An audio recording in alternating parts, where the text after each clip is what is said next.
Pessoal, eu já vou começar desde já, tá?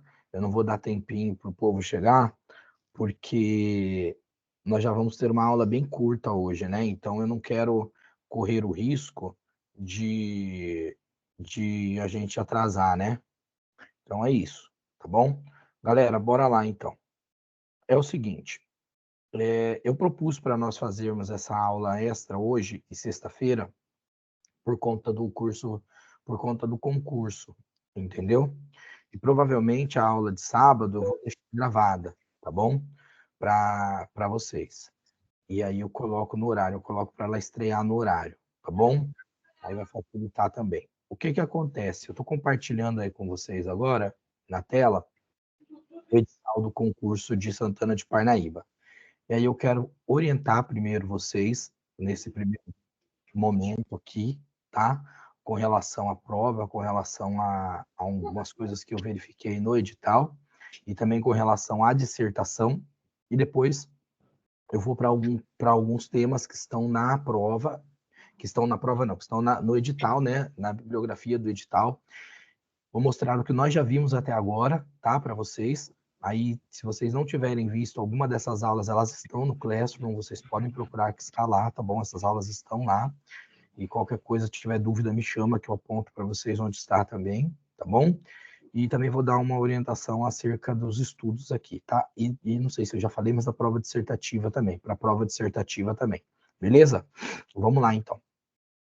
Primeira coisa, gente, essa prova que vocês farão, ela será dividida em 2 períodos, então tem que se organizar com relação aos períodos, com relação à carona e tudo mais, tá? Em alguns lugares de Santana de Parnaíba não pega legal o Uber e o 99, então se você for depender do Uber e o 99, você vai ficar um pouco na mão. Então prestem atenção com relação a isso, beleza? Tentem chegar com antecedência, ele está pedindo para chegar com antecedência, chegue na abertura do portão. Outra coisa, gente, a caneta que vocês vão levar precisa ser uma caneta transparente, de corpo transparente, tá bom? Ela não pode fica tranquila, Amanda, eu não estou te ouvindo, tá? Não está atrapalhando em nada. Ela não pode ser uma caneta de corpo escuro, ela tem que ser obrigatoriamente uma caneta transparente, de corpo transparente, tá? Eu estou sem nenhuma agora, inclusive, eu deveria ter uma aqui fácil para mostrar. Mas, por exemplo, não pode ser uma caneta, aquela caneta bonita que você tem, que é a sua caneta de estimação. Se não for uma caneta de corpo transparente, não vai servir, tá bom? Então prestem atenção nisso. Outra coisa que é importante que vocês prestem muita atenção nessa prova de Santana de Parnaíba é com relação a, aos itens que serão cobrados no, na dissertação.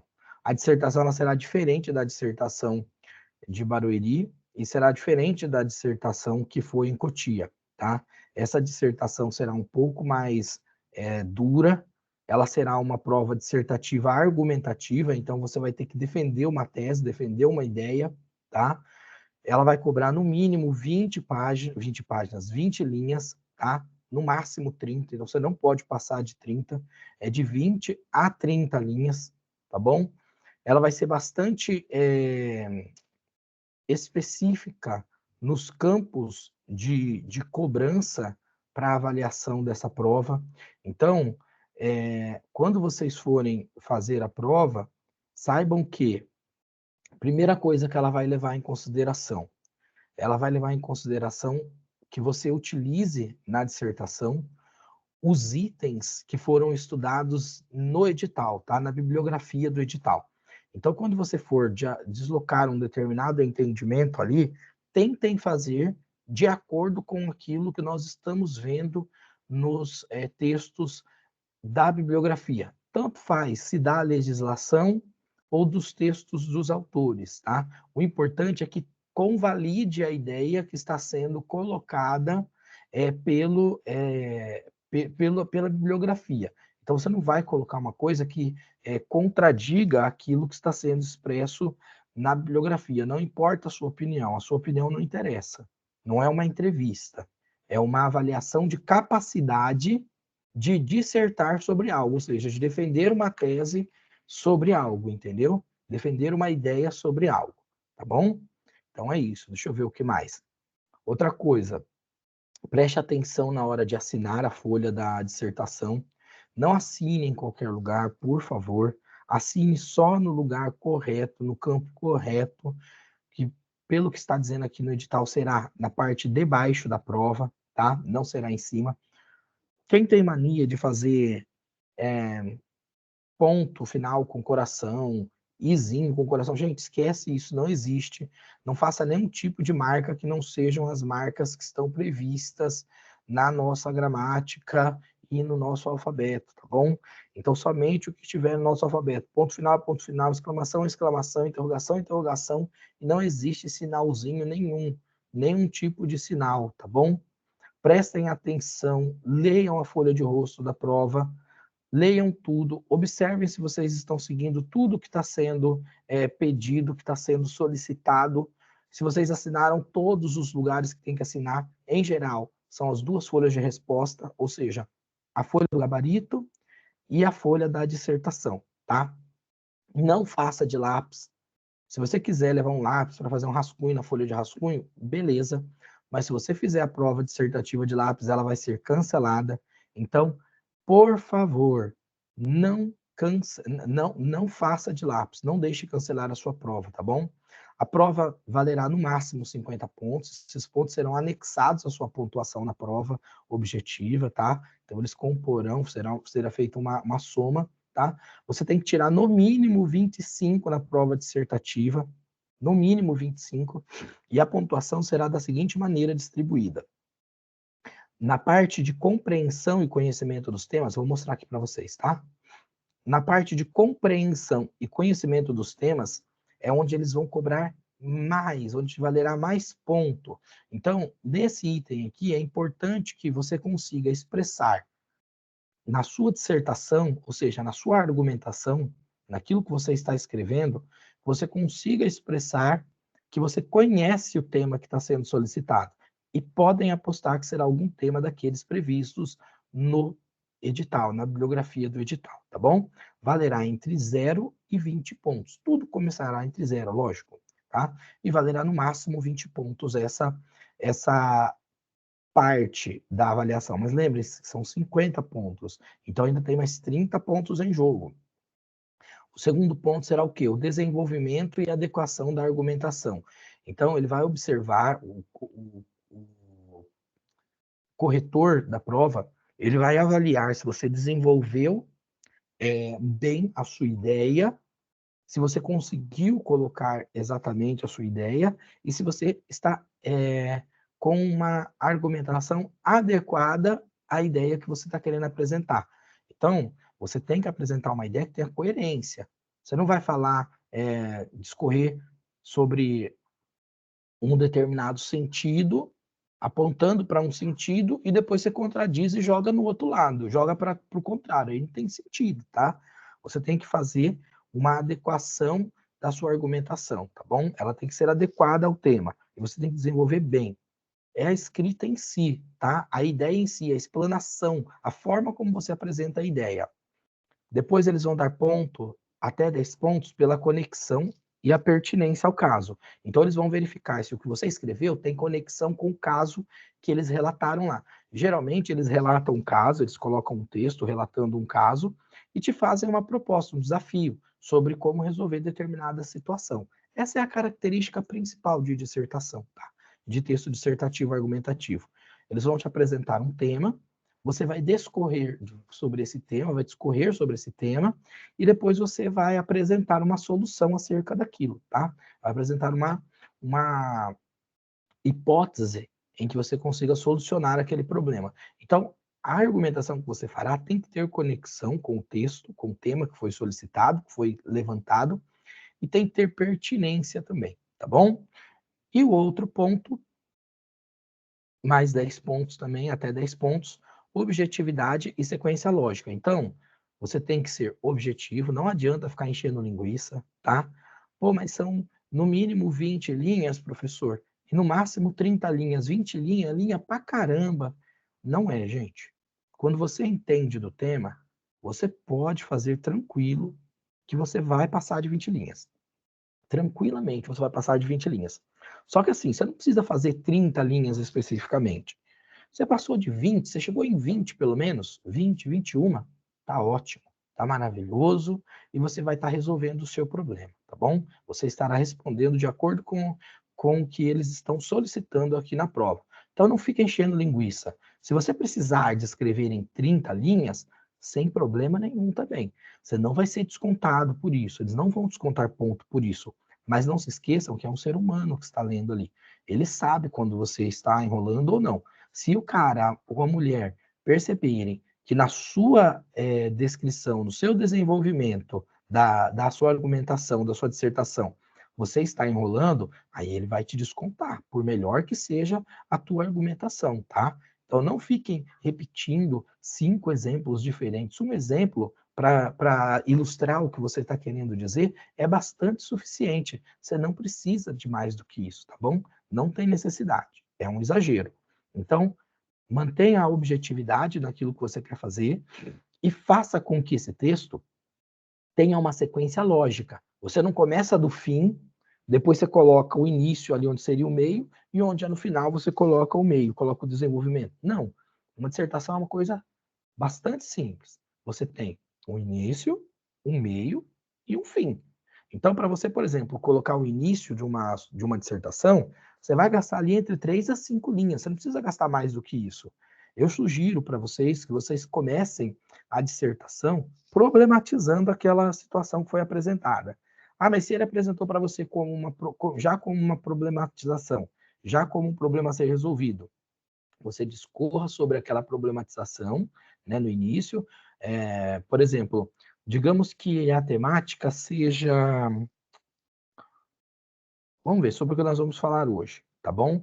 Sobre você incluir na, na sua, no seu currículo, no seu planejamento, conforme as diretrizes curriculares nacionais para a educação das relações étnico-raciais e para o ensino da história e da cultura afro-brasileira e africana. Digamos que eles façam uma pergunta, apresentem um caso no seguinte: numa escola tal, uma professora encontrou problemas ou encontrou dificuldades para trabalhar a temática da história da cultura afro-brasileira e africana por conta de aspectos religiosos de alguns membros da comunidade local. Como ela poderia resolver essa situação? Ou o que se faz, o que se pode fazer diante de uma situação como essa? Então, você vai discorrer sobre isso. Então, primeiro você vai problematizar, não o que ele já está problematizando. Ele já não colocou para você que o problema ali é o caso da dificuldade da professora ou do professor em acolher essa temática no seu planejamento por conta da comunidade local que está sendo reticente, ou por conta de algumas pessoas da comunidade local que estão sendo reticentes no sentido da ignorância ou do preconceito religioso. Então, você vai problematizar a partir daí. Então, o que você vai problematizar? Você problematiza, por exemplo, o preconceito religioso nesse caso. Você não vai problematizar exatamente a questão da professora. Você inicia a prova na sua abertura, tá? Na sua introdução, problematizando a questão religiosa, a questão do preconceito religioso. Então você pode falar, começar do jeito bem clichê, não se preocupe que o texto seja clichê. Você não está concorrendo a um prêmio de melhor redação do mundo. Você tem que atender a critérios técnicos. Quem lê a tua redação tem que saber que você entende de fazer uma redação, que você entende de fazer uma dissertação. Então, não se preocupe em ser clichê. Ser clichê é bom, tá?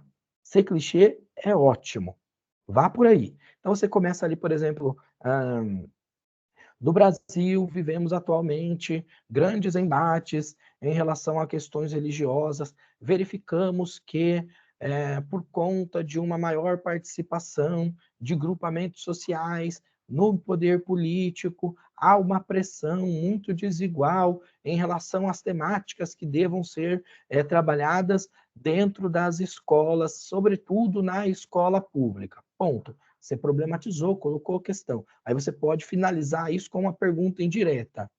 Dessa forma, verificamos que um dos maiores dilemas atualmente é conseguir atender à legislação e também evitar o confronto com certos grupamentos sociais. E o desafio do professor é alcançar as respostas para isso. Pronto, fez uma introdução. A partir daí, você desenvolve.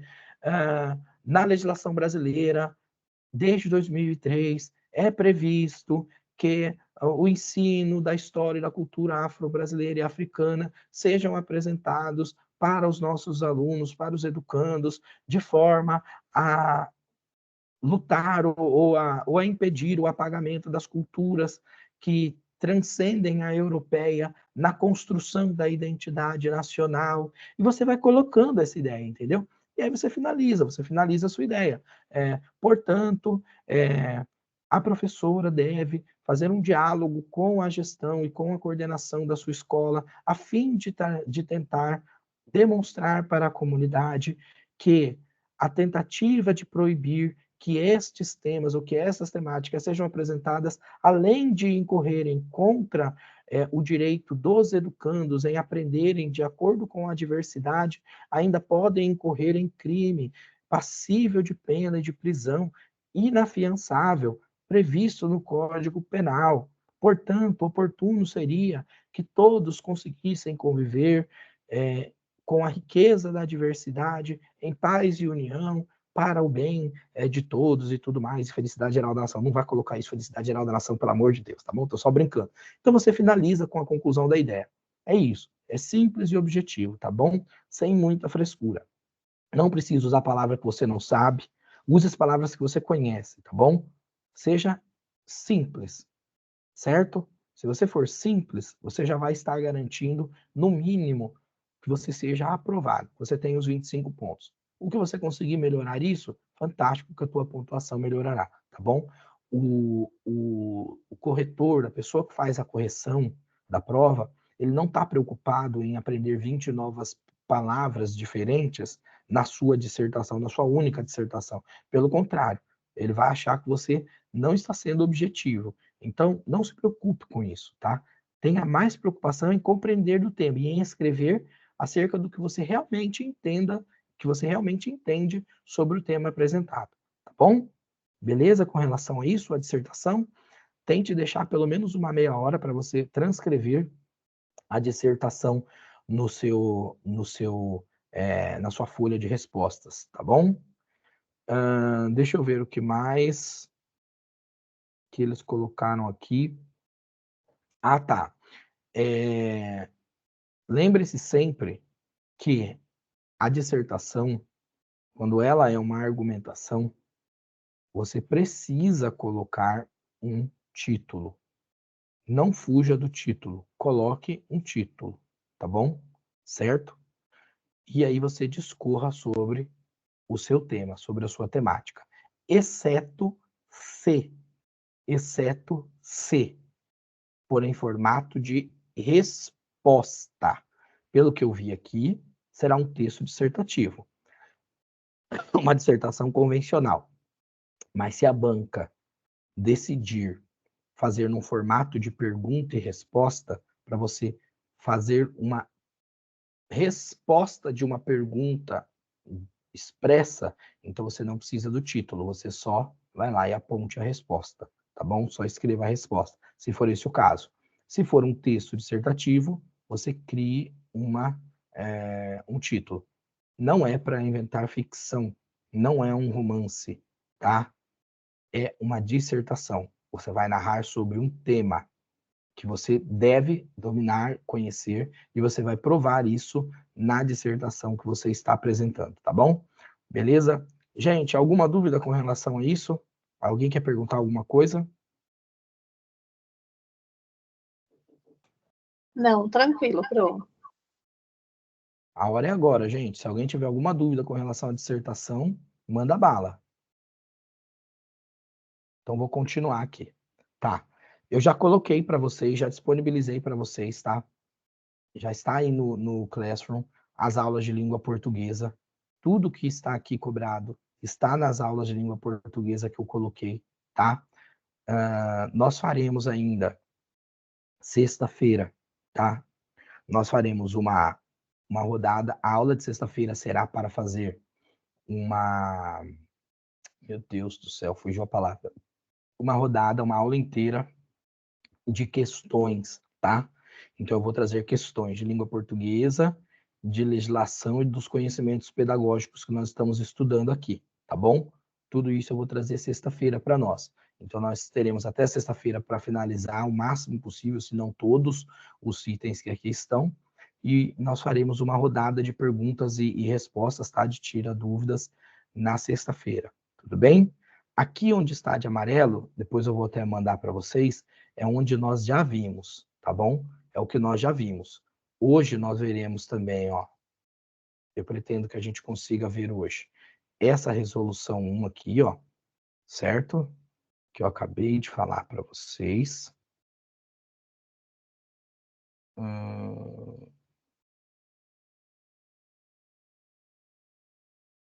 Aqui. Parou aqui. O restante a gente vai ver depois, tá? Também aqui, ó, do Perrenot, tá? Das 10 novas competências para ensinar. E também desse livro, que na verdade é um livro bastante completo, com uma quantidade enorme de... Cadê? Onde é que tá aqui? Aqui, pronto. De autores, do Felipe Perrenot, que é o livro Formando Professores Profissionais, tá bom? Que nós veremos hoje, certo? Eu já coloquei também para vocês hoje uma aula da Jussara Hoffmann, tá? Da avaliação mediadora. E essa aula do Yves Delataille, eu acredito que já está aí no Classroom. É a única que eu estou em dúvida se está ou não, porque essa aula eu falei sobre esse texto e também o Vado fez uma aula sobre esse texto que eu acho que eu já disponibilizei para vocês no Classroom. Se não tiver, eu vou passar, tá bom? A prova de professor adjunto será só na outra semana, mas a maioria dos temas que vão cair na prova do professor adjunto também vão cair aqui, tá? Então, esse combo aqui, ó, este bloco aqui, ó, tá vendo? Este bloco aqui, ele todo é para todos os cargos do magistério. Aí, de específico, de perguntas específicas, são esses bloquinhos aqui, ó. Então, do adjunto, nós já trabalhamos esses temas, tá? Nas aulas que estão postadas aí no Classroom, tá bom? Aqui, ó, de PEB 1, nós já trabalhamos esses temas aqui, tá? Também, que está postado no Classroom. Qualquer dúvida que vocês tiverem e não encontrarem, me procurem, tá bom? Deixa eu ver o que mais aqui. Tá. Esse da Adélia Lerner tá errado, esse aqui não tá, tá bom? Ler e escrever na escola, o real, possível e necessário, eu acho que não tá. Eu preciso só verificar, mas eu acho que não está. Se tiver errado aqui, eu vou apagar, tá bom? E aí eu coloco para vocês. O que mais que está? A BNCC também já tem aula da BNCC aí para vocês, tá? O da Tema Mais também tá aí. Deixa eu ver o que mais. Aqui também sobre a educação infantil tem lá nas aulas que eu coloquei no Classroom, tá? No blocão, tá bom? No intensivão de Cotia, vocês vão achar essas aulas com mais facilidade também, tá? Deixa eu ver o que mais. O RCNEI também eu já coloquei lá no Classroom, o Referencial Curricular Nacional para a Educação Infantil. Tem o vídeo também, que é um vídeo separadinho só do RCNEI. Deixa eu ver o que mais. As Diretrizes Nacionais para a Educação Infantil também tem o vídeo que está no Classroom, tá bom? E aí eu vou agora complementar o que precisa. Esse da Isabel Galvão, do Valon, eu também não lembro se eu já coloquei. Eu sei que eu tenho esse vídeo, mas eu não sei se eu coloquei já no Classroom. Se não tiver, eu vou subir ele para vocês lá, tá bom? Certinho? Então, a gente fez bastante já do nosso programa de Santana, já fazendo também o programa que vai contemplar de maneira geral os outros 2 concursos. Então, a gente aparentemente estava meio que atrasado, mas não está não, tá bom? A gente está até bem adiantado nesse sentido, tá legal? Vou compartilhar agora para vocês a apostila, onde nós veremos aqui as diretrizes curriculares nacionais para a educação das relações étnico-raciais e para o ensino da história e da cultura afro-brasileira e africana. E aí eu pergunto para vocês o seguinte: quem aqui já leu este texto? Quem já conhece esse texto? Podem ser sinceros. Podem escrever no chat se quiser, não tem problema nenhum. Quem aqui conhece esse importante texto?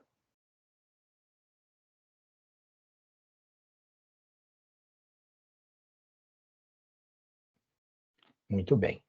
Vamos lá, então. Deixa eu contextualizar, então. Então, em 2004, na verdade, em 2003, foi promulgada uma lei que exigia exatamente que dentro dos currículos, preferencialmente, nós já vimos isso lá na LDB, tá? Tá na LDB. Preferencialmente nos currículos de história, de língua portuguesa e literatura e de arte, fossem contemplados os aspectos relativos à história e à cultura das relações étnico-raciais para o ensino da história e da cultura afro-brasileira e africana, tá? Aí também ele coloca lá dos indígenas e tudo mais. E aí, em 2004, o Conselho Nacional de Educação estabeleceu quais as diretrizes justamente para o ensino dessa temática nos currículos da educação nacional. Lembrando que essa resolução número 1 de 2004, do Conselho Nacional de Educação, ela tem uma abrangência geral. Ela serve para todos os lugares, ela está dentro do currículo comum e ela pertence, e ela deve ser trabalhada dentro da escola pública quanto da escola privada, tá bom? É por isso que existe essa diretriz específica. Todos nós sabemos que nós vivemos num país extremamente racista, com racismo que é estrutural, que é sistêmico, e que durante muitos séculos, além da escravidão, que é um dos atos mais desumanos que um indivíduo pode sofrer, porque ela é uma violência que agrega várias outras violências em si. A escravidão é a negação da dignidade, da existência enquanto ser humano do outro. Então é por isso que ela é tão grave, é por isso que ela é tão terrível, e é por isso que precisamos falar sobre isso, precisamos discorrer sobre isso. E nas escolas não é possível que isso seja apagado, que isso seja omitido, negligenciado.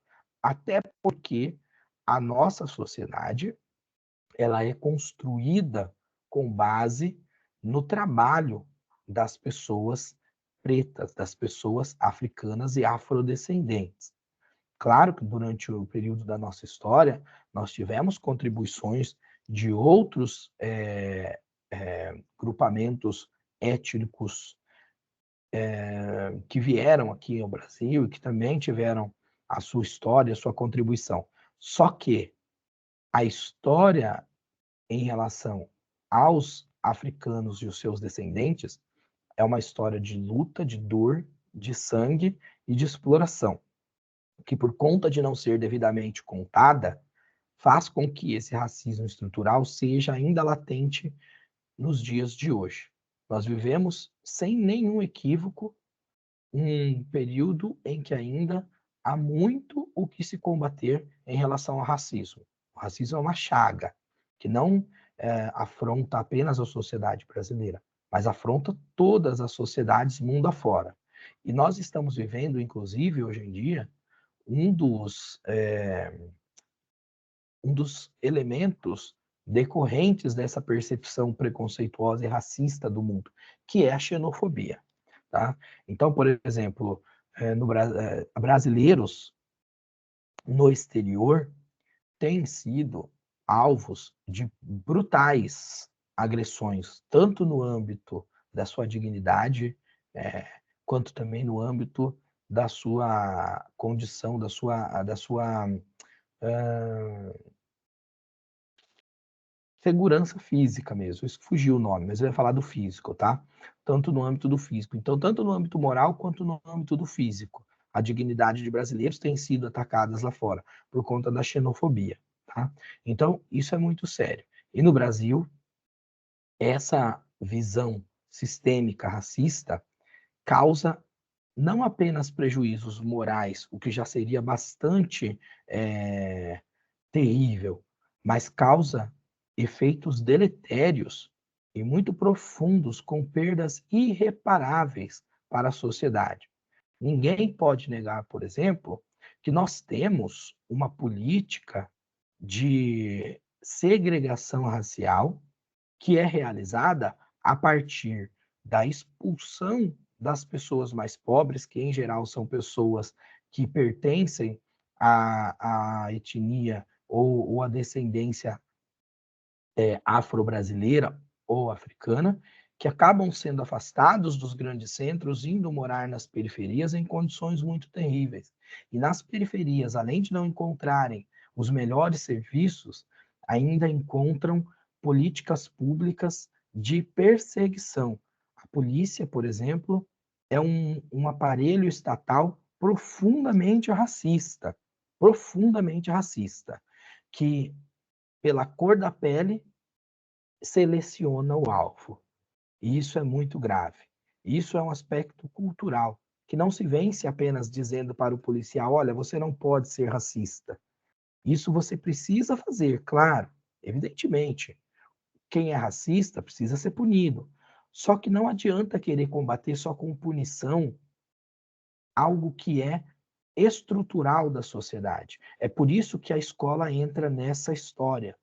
Porque quando a escola começa a abordar essa temática, gerando esse desapagamento da contribuição africana e dos afrodescendentes para a construção das riquezas do nosso país, quando nós demonstramos exatamente e verdadeiramente qual foi a história dos povos negros no país, que não vieram aqui a convite ou a passeio, mas foram sequestrados e trazidos a um oceano de distância das suas terras para servirem como animais na lavoura, trabalhando serviços pesados, sofrendo violências das mais terríveis e produzindo riquezas para um grupamento muito específico da sociedade, gerando uma concentração de riqueza e uma profunda desigualdade social que nos assola até os dias de hoje. Nós continuamos tendo uma profunda desigualdade social, demais. Essa semana saíram alguns dados muito importantes em relação a pesquisas e levantamentos de órgãos governamentais e que foram expressos na imprensa.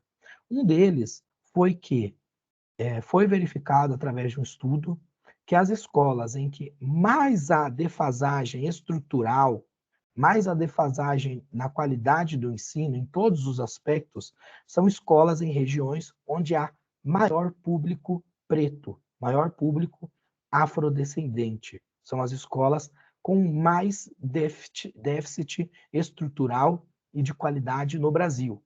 Se isso não é racismo estrutural, então o que é? Não é verdade?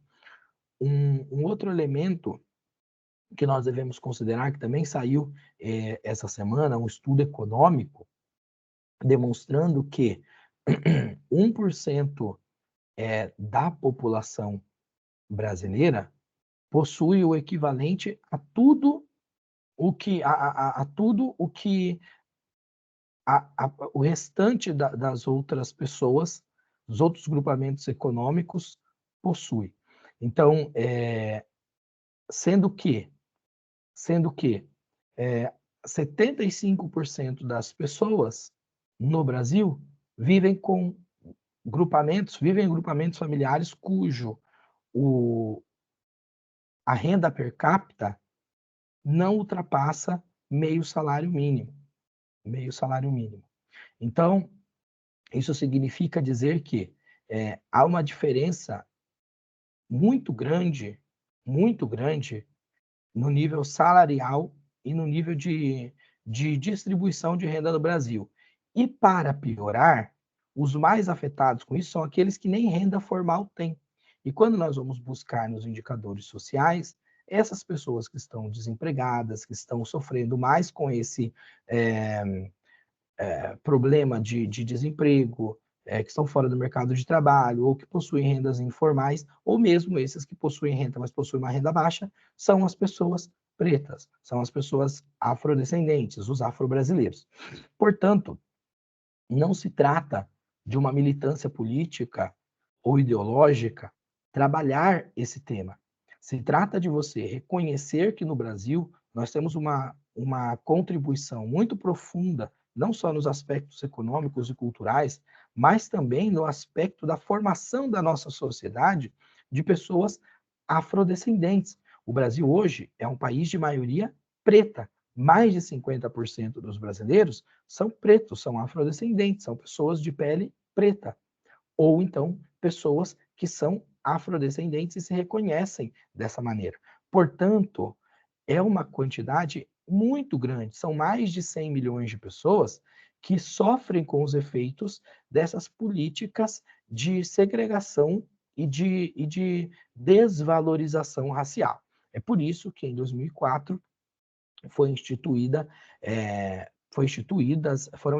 essas diretrizes a partir do Conselho Nacional de Educação para atender à legislação de 2003, a fim de trazer para os currículos essa situação, essa realidade, a discussão dessa temática e fazer com que as pessoas pretas conseguissem se identificar dentro dos currículos, dentro dos ensinos. Principalmente porque, se nós pararmos para lembrar, antes disso, existia muito pouco ou quase nenhuma inserção de figuras, por exemplo, simplesmente figuras de pessoas pretas nos livros, nos próprios livros didáticos.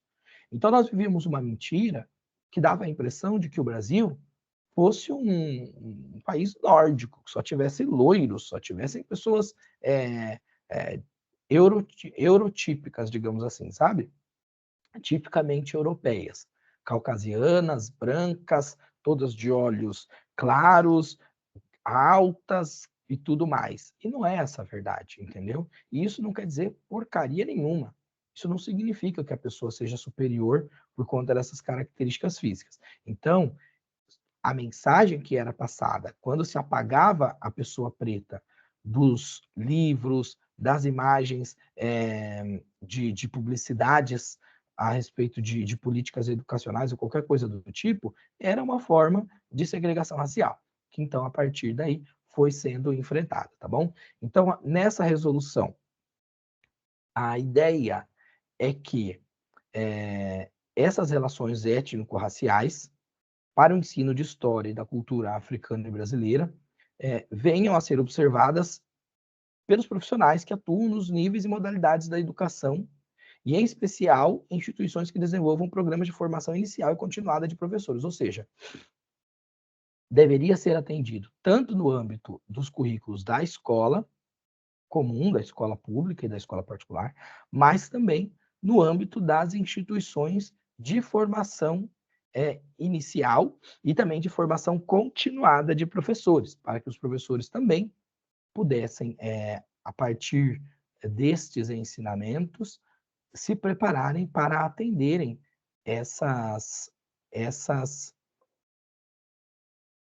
para atenderem essas demandas, tá bom? Vocês estão me ouvindo bem? Deu uma bugada aqui.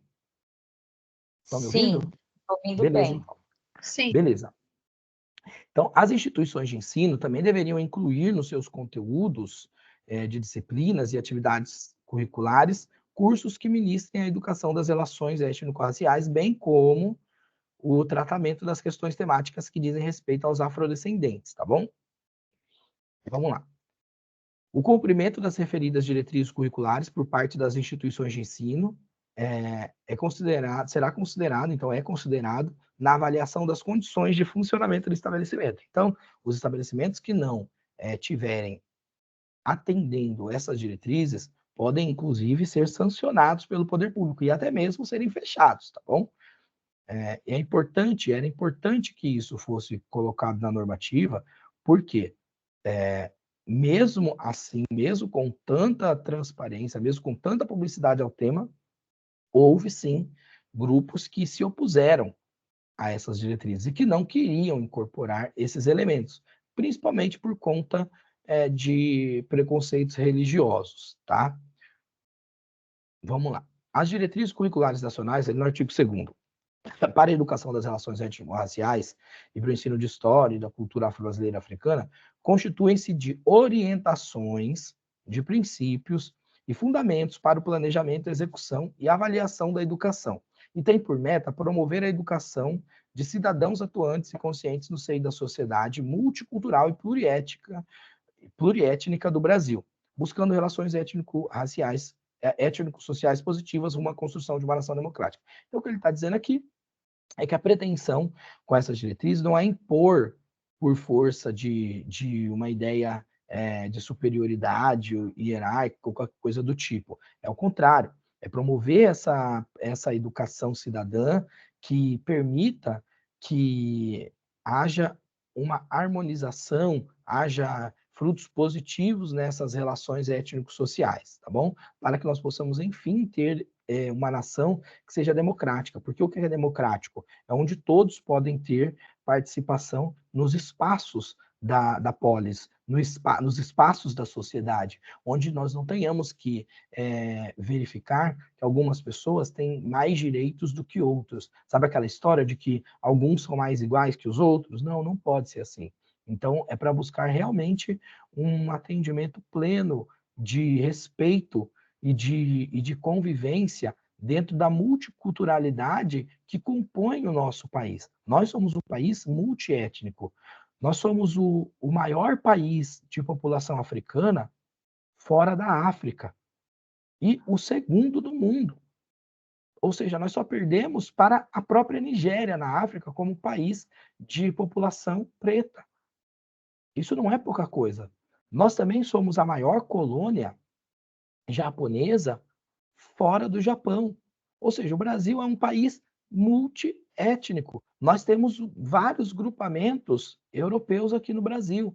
Então, há uma construção multiétnica no país. O que acontece é que, por conta da segregação e do preconceito racial, que foi uma política de Estado no país, não foi uma casualidade, foi uma escolha dos governantes do Brasil, por conta dessa política equivocada, houve um apagamento e uma perseguição com prejuízos gravíssimos para as pessoas africanas e afrodescendentes. É por isso que nós não temos uma diretriz, por exemplo, para tratar da cultura nipônica, porque não precisa, porque isso já é tratado de maneira muito tranquila. Da mesma forma, da cultura italiana ou da cultura alemã, que ajuda a compor a multiculturalidade do nosso país. Mas com relação a as contribuições mais diversas, quase que incontáveis, das pessoas africanas e dos afrodescendentes na história e na formação da cultura e da identidade nacional do Brasil, foi necessária que realizasse essa diretriz, tá bom?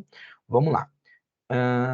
Parágrafo 1º. A educação das relações étnico-raciais tem por objetivo a divulgação e produção de conhecimentos, ou seja, vai produzir conhecimentos e vai divulgar esses conhecimentos relativos a essa temática, bem como também promover atitudes e posturas e valores que eduquem cidadãos quanto à pluralidade étnico-racial, tornando-os capazes de interagir e de negociar objetivos comuns que garantam a todos respeito aos direitos legais e a valorização da identidade, na busca da consolidação da democracia brasileira. Percebam que aqui ele usa a palavra negociar objetivos comuns, ou seja, a ideia não é impor um outro grupo superior hierarquicamente. A ideia é que, com base nos aspectos da democracia, esses elementos sejam negociados entre os diversos grupamentos sociais, de forma que objetivos comuns sejam encontrados e que, a partir dessa valorização da pluralidade étnico-racial, nós possamos consolidar a democracia do nosso país. Vamos lá. O ensino da história da cultura afro-brasileira e africana tem por objetivo o reconhecimento e valorização da identidade história e cultura dos afro-brasileiros, bem como garantia de reconhecimento e igualdade da valorização das raízes africanas na nação brasileira, ao lado das indígenas, das europeias e das asiáticas. Então, perceba que eles não negam neste texto aqui, nessas diretrizes, que também há outros grupos étnicos que ajudaram a compor a identidade nacional, tá vendo? Mas é importante que a contribuição dos africanos e dos afrodescendentes não sejam apagados, tá bom? Aí ele indica aqui no parágrafo 3º que cabe aos conselhos dos estados, do Distrito Federal e do município desenvolver as diretrizes curriculares e instituir essas diretrizes que estão sendo instituídas por essa resolução dentro do regime de colaboração e de autonomia, tá? Então, eles devem promover essa consecução dessas diretrizes dentro dos currículos locais, tá? Artigo 3º, a educação das relações étnico-raciais, estudo da história da cultura afro-brasileira, história e cultura africana, será desenvolvido por meio de conteúdos, de competências, de atitudes e valores a serem estabelecidos pelas instituições de ensino e seus professores, com apoio e supervisão dos sistemas de ensino, de entidades mantenedoras e de coordenação pedagógica, atendidas as indicações, recomendações e diretrizes do parecer do Conselho Nacional de Educação 3 de 2004. Os sistemas de ensino e as entidades mantenedoras incentivarão e criarão condições materiais e financeiras, assim como promoverão as escolas, professores e proverão, né, darão para eles, proverão materialmente, né, ou as condições para que professores e alunos possam ter acesso a esses materiais que tratem da abordagem dessas temáticas. As coordenações pedagógicas promoverão e aprofundarão o aprofundamento de estudos para que os professores concebam e desenvolvam unidades de estudos, projetos e programas abrangendo os diferentes componentes curriculares. Então, dentro dos vários componentes curriculares, língua portuguesa, matemática, história, geografia, ciência, tanto faz, são oportunidades que você pode estar utilizando para trazer esses aspectos dessa temática, tá bom? Parágrafo 3º. O ensino sistemático de história e cultura afro-brasileira e africana na educação básica, nos termos da Lei 10.639 de 2003, refere-se em especial aos componentes curriculares da educação artística, da literatura e história do Brasil. Parágrafo 4º. Os sistemas de ensino incentivarão pesquisa sobre processos educativos orientados por valores, visões de mundo, conhecimento afro-brasileiros, ao lado de pesquisas da mesma natureza junto aos povos indígenas, com o objetivo de ampliação e fortalecimento de bases teóricas para a educação brasileira. Artigo 4º. Os sistemas e estabelecimentos de ensino poderão estabelecer canais de comunicação com grupos de movimentos negros, grupos culturais negros, instituições formadoras e de professores, núcleos de estudos e pesquisas como os núcleos de estudo afro-brasileiros, com a finalidade de buscar subsídios e trocar experiências para planos institucionais, planos pedagógicos e projetos de ensino, tá bom? Então, há uma possibilidade de articulação entre os sistemas de ensino e organizações da sociedade para justamente trazer esses conhecimentos e auxiliar na abordagem e na difusão dessa temática dentro das escolas. Artigo 5º. Os sistemas de ensino tomarão providências no sentido de garantir o direito de alunos afrodescendentes de frequentarem estabelecimentos de ensino de qualidade, que contenham instalações e equipamentos sólidos e atualizados em cursos ministrados por professores competentes no domínio de conteúdos de ensino e comprometidos com a educação de negros e não negros, sendo capazes de corrigir posturas, atitudes, palavras que impliquem desrespeito e discriminação. Então, isso aqui é muito importante, esse artigo 5º, né? E nós verificamos que, por esse estudo que eu acabei de dizer aí para vocês, ele não está sendo seguido plenamente, porque as piores escolas são justamente onde nós temos a maior quantidade de alunos afrodescendentes. Então, isso já é uma afronta a essa normativa, tá bom? Uma quebra do direito desses alunos. Artigo 6º. Os órgãos colegiados dos estabelecimentos de ensino, em suas finalidades, responsabilidades e tarefas, incluirão o previsto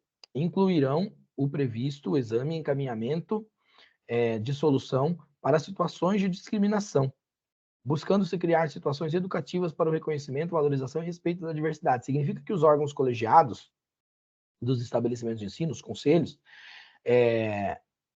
têm a tarefa de prever soluções e de abordar situações onde hajam eventos de discriminação, para criar situações educativas que reconheçam o que aconteceu, que reconheçam a importância da valorização e do respeito da diversidade. Parágrafo único desse artigo 6º, que é gravíssimo, seríssimo. Os casos que caracterizem racismo, tanto faz se é pelo caso de professor, de pais de alunos, de outros alunos, de funcionários, não interessa. Serão tratados como crimes imprescritíveis, ou seja, são crimes que não prescrevem e, além de tudo, são inafiançáveis, conforme prevê o artigo 5º no inciso 62 da nossa Constituição Federal. Então, é muito sério e por isso precisa ser tratado com a devida seriedade esse tema. Artigo 7º. Os sistemas de ensino orientarão e supervisionarão a elaboração e edição de livros e outros materiais didáticos em atendimento ao disposto no parecer Conselho Nacional de Educação, Conselho Pleno 3 de 2004. Já indo para o final aqui, artigo 8º, ó. Oitavo. Os sistemas de ensino promoverão ampla divulgação do parecer CNE 03 de 2004 e dessa resolução, em atividades periódicas com a participação das redes das escolas públicas e privadas de exposição, avaliação e divulgação dos êxitos e dificuldades do ensino e aprendizagem da história e cultura afro-brasileira e africana e da educação das relações étnico-raciais. Parágrafo 1º. Os resultados obtidos com as atividades mencionadas no caput desse artigo serão comunicados de forma detalhada ao Ministério da Educação, Secretaria Especial de Promoção da Igualdade Racial, ao Conselho Nacional de Educação e aos respectivos conselhos estaduais e municipais de educação, para que encaminhem para providências. Parágrafo 9º. Essa resolução entra em vigor na data de sua publicação. Alguém perguntou qual é o documento que nós estamos estudando? Eu vou mostrar aqui para vocês, tá? Nós estamos estudando aqui, ó, a Resolução 1 de 2004, as Diretrizes Curriculares Nacionais para a Educação das Relações Étnico-Raciais e para o Ensino da História e Cultura Afro-Brasileira e Africana. Beleza? Vamos lá, então. Vamos falar agora. Alguma dúvida sobre isso, gente? Eu preciso saber. Alguém tem alguma dúvida? Ou posso tocar aqui?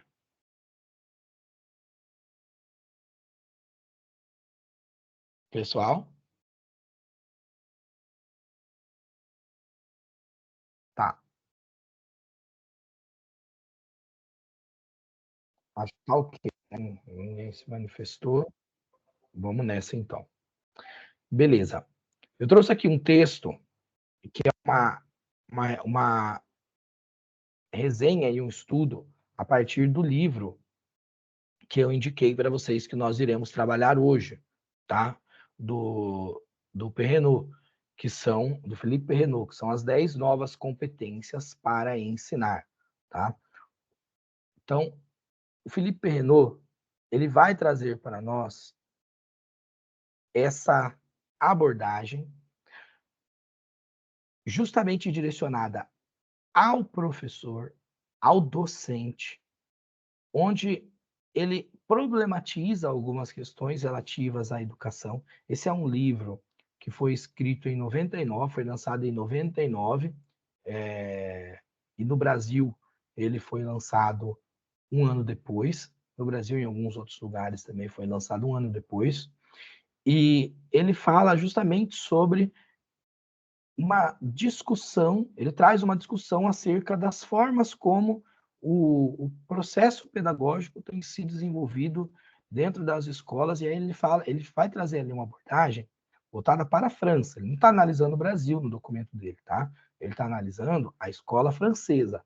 Mas, por analogia e por proximidade, uma discussão que cabe de maneira bastante tranquila para todas as experiências, ou para muitas, diversas experiências escolares mundo afora, principalmente nos países mais organizados, onde já possuem um sistema de ensino mais organizado e tudo mais. Então, quando ele traz as 10 novas competências para ensinar, ele tem um público-alvo. O público-alvo dele são os professores. Eu vou abordar com vocês rapidinho aqui cada uma dessas competências, tá bom? Que o Felipe Perrenot nos traz. A primeira competência que ele traz é organizar e dirigir situações de aprendizagem, tá? E aí, no livro, ele traz competências mais específicas para se trabalhar em formação contínua, ou seja, continuamente. E aí, o que ele quer dizer com isso?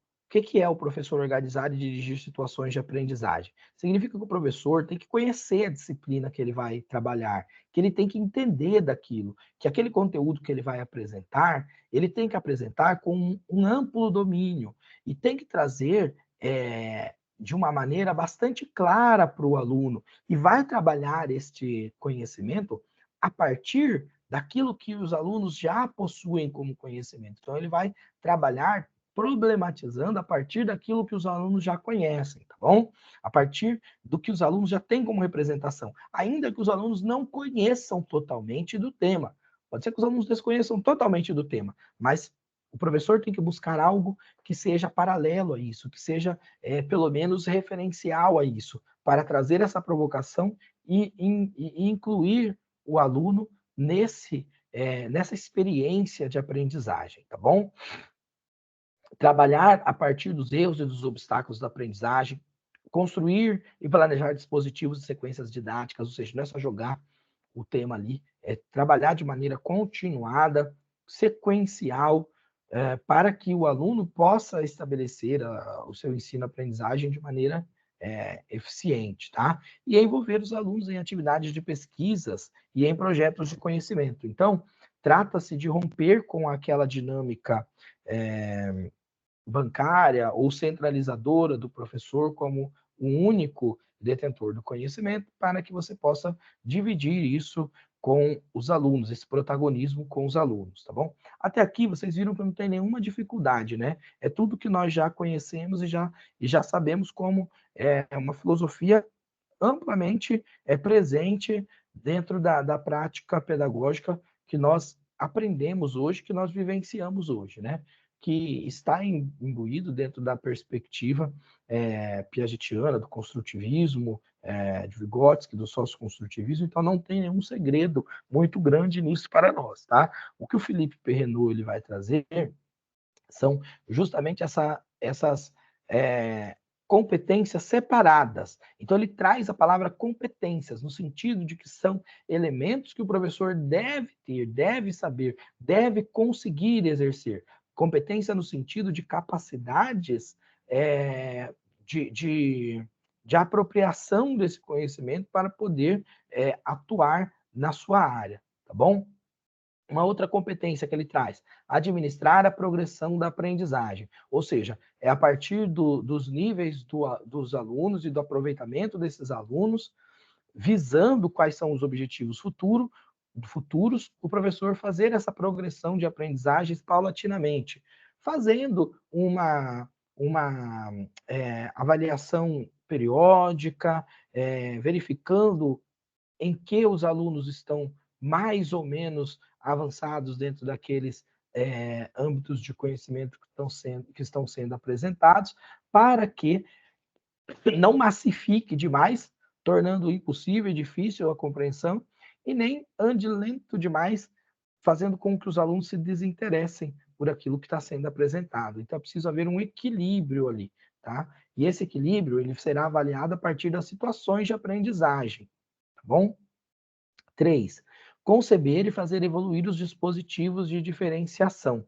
O que é dispositivo de diferenciação? É trabalhar com as diferenças, com a diversidade. Então, se há diversidade dentro da escola, se há uma diversidade, eu não estou falando de diversidade aqui, neste caso, a ideia do Perrenot não é bem a diversidade no sentido de grupamento social, racial, nesse sentido. É a diversidade da forma de aprender. Cada aluno possui uma aprendizagem, um modelo de aprendizagem diferente, uma condição de aprendizagem diferente, um tempo de aprendizagem diferente. Não existem essas escolas homogêneas. Escola homogênea só existe na cabeça de pessoas autoritárias. As escolas são heterogêneas. Principalmente, são mais heterogêneas ainda, conforme nós ampliamos a quantidade de pessoas que estão matriculadas na escola, nós ampliamos o público. Então, é por isso que é importante que seja competente o professor na capacidade de administrar essa diferença, inclusive a diferença entre cada um, aprender para que ele não deixe ninguém pelo caminho. E para que ele possa fazer com que, mesmo com as diferenças entre um e outro, haja possibilidades não de se regredir ou de se diminuir esses aprendizados, mas que possam, ao contrário, ampliar as possibilidades, tá bom? E para isso, ele terá que oportunizar apoio, oportunizar um trabalho diferenciado para esses alunos que têm mais dificuldades, não deixando-os para trás e envolvendo os alunos nesse processo, porque isso vai desenvolver a cooperação entre esses alunos e certas formas mais simples de ensino mútuo. Muitas vezes o professor, dentro de uma característica mesmo da profissão, com muitos anos de experiência, com uma visão ali didática, ele às vezes acaba não encontrando a porta certa, o caminho certo para fazer com que o aluno consiga desenvolver a tua aprendizagem sobre determinado objeto do conhecimento. E em 2 minutos, vai lá um aluno que às vezes nem é o melhor aluno da sala, no sentido de ser o mais habilidoso, o mais competente, mas em 2 minutos vai lá e explica para o aluno e faz um aluno entender que você ficou 2 horas e não conseguiu fazer esse amiguinho aprender. Então, essa capacidade de interação é muito importante, tá bom? E aí isso lembra um pouco da zona de desenvolvimento proximal do Vygotsky, tá? Então, há uma interação em que se parte de um pressuposto ali equivalente para um superior. Então, isso é muito interessante, é muito legal isso. Quarta competência, envolver os alunos em suas aprendizagens e em seu trabalho.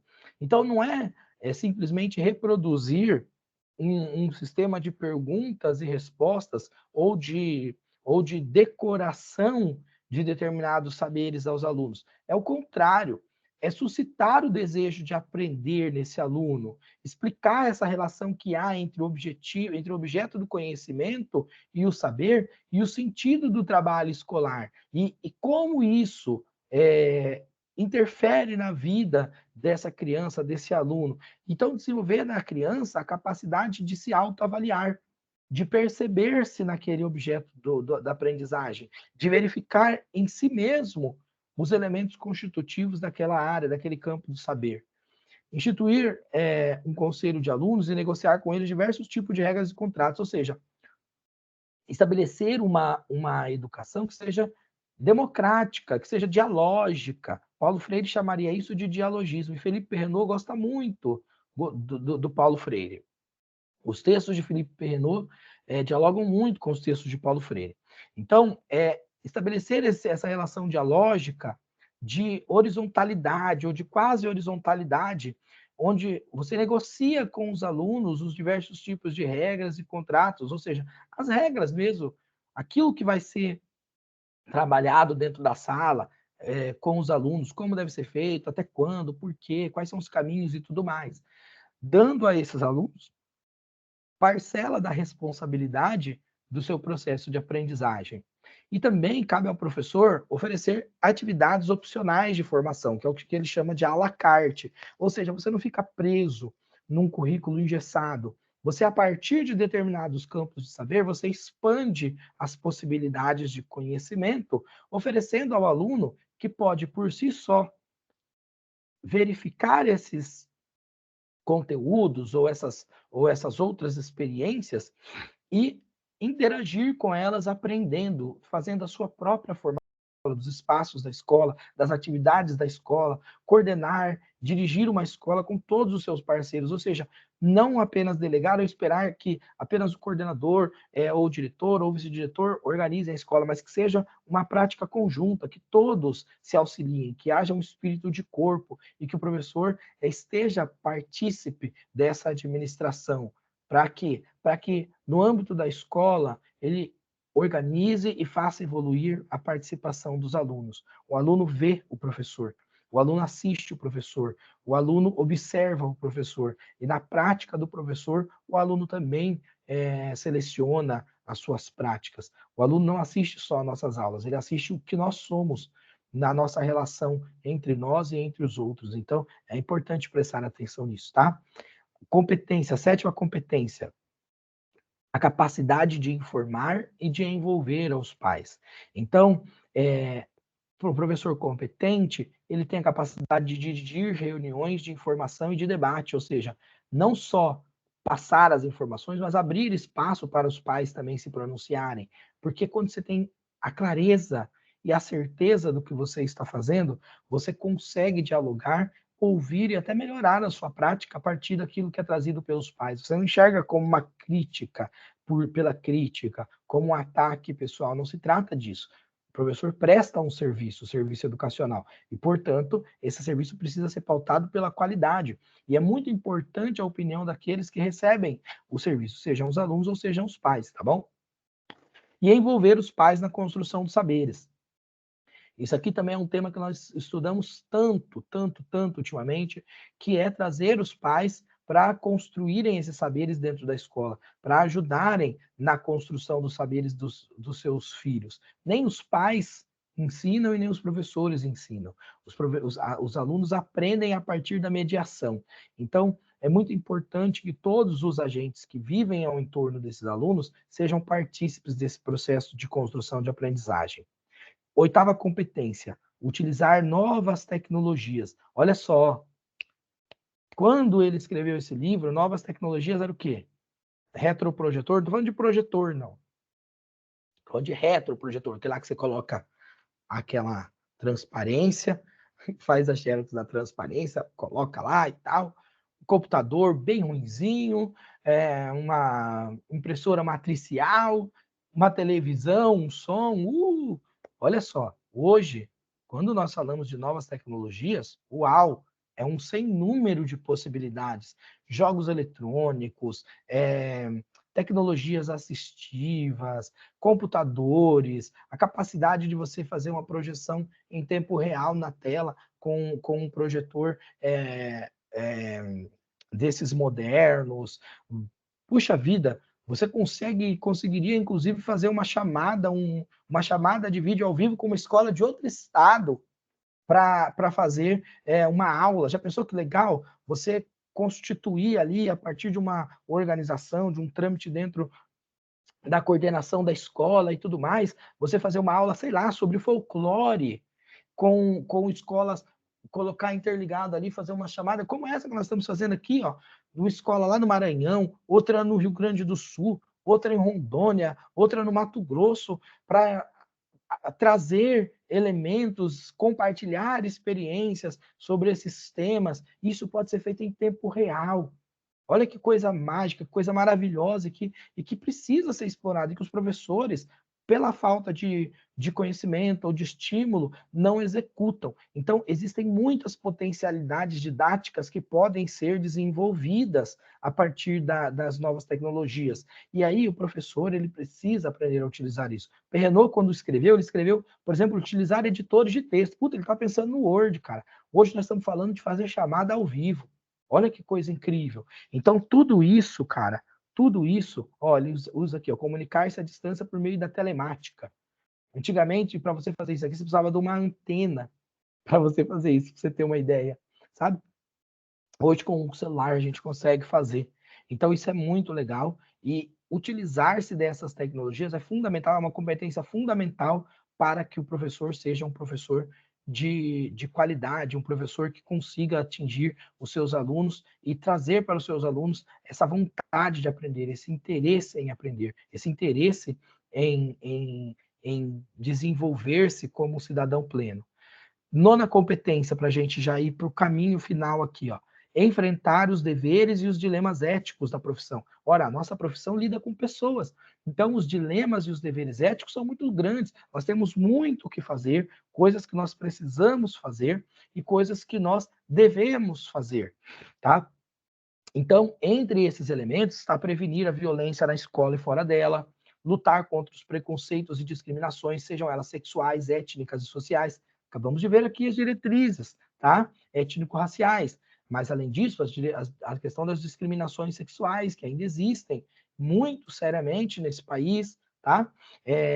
Participação da criação de regras de vida comum referentes à disciplina na escola e as sanções e a apreciação da conduta, analisar a relação pedagógica, a autoridade, a comunicação em aula, ou seja, como que eu me relaciono com o aluno, se é uma relação autoritária ou se é uma relação de interação, de partilha, de integração, né? Desenvolver o senso de responsabilidade, de solidariedade e o sentimento de justiça nesses alunos, desenvolver um sentimento de pertencimento, onde possamos analisar e fazer essas discussões desses dilemas que acontecem, inclusive nos dilemas éticos em relação ao próprio exercício da nossa profissão. Como, por exemplo, você estar numa situação muito desfavorável, ter a educação sob ataque, como nós estamos vivenciando agora, mas você não ser um mau profissional por isso, ao contrário, você se esmerar para ser melhor, justamente para que você possa confrontar o inimigo externo que tenta destruir a educação, que tenta destruir as bases e as estruturas da educação, sobretudo da educação pública, né? Então, isso é importante. O professor tem que ter a competência de se compreender nesse sentido, para entender que ele é um ser pleno, ele é um ser holístico, ele é integrado ao mundo. O professor não é só professor quando está dentro da escola, ele exerce a função dentro da escola, ok? Mas ele está inserido no mundo, e o mundo ao redor tem importância.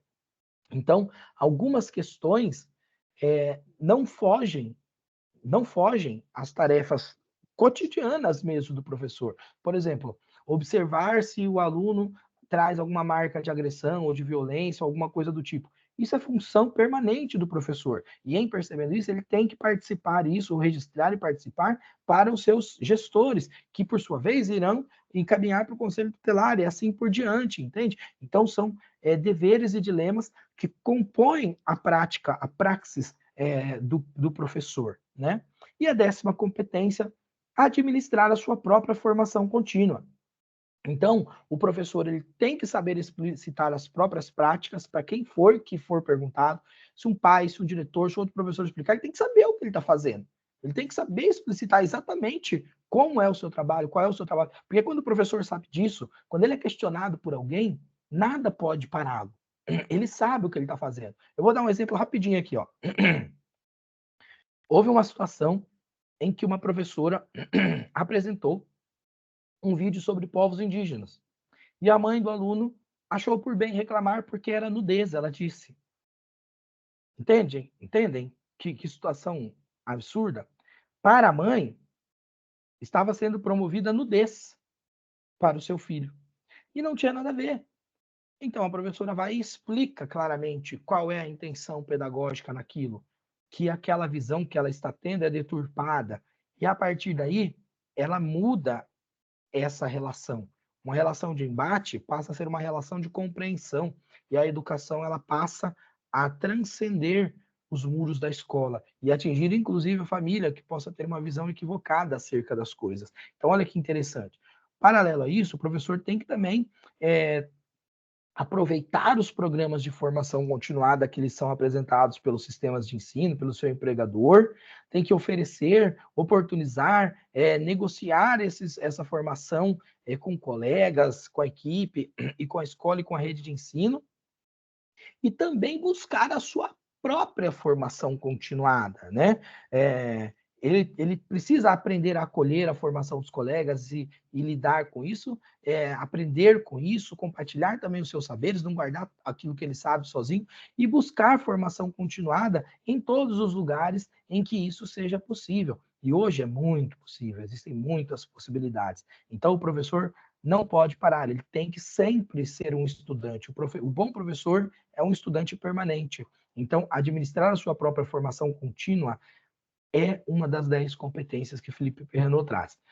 Encerro por hoje. Aqui ó, eu tenho as competências mais específicas que casa com cada uma dessas 10 competências. Eu vou passar para vocês poderem ler, tá? É um material muito bom que eu pesquisei e garimpei na internet, que traz exatamente as informações necessárias para vocês fazerem um concurso sobre esse livro. Eu li esse livro faz muitos anos, mas ele é um livro que permanece sempre atual, é um livro muito gostoso de ler. Inclusive, eu vou compartilhá-lo também com vocês no Classroom, tá? A íntegra do livro. Aí, quem quiser ler depois, eu não digo agora para o concurso que não vai dar tempo. Mas para quem quiser ler depois, é sempre uma leitura bem-vinda, tá bom? Gente, é isso. Eu espero que vocês tenham gostado. Me desculpem por ter passado mais 5 minutos do que eu tinha, 6 minutos do que eu tinha me proposto com vocês. Agradeço imensamente e espero vocês amanhã, tá bom?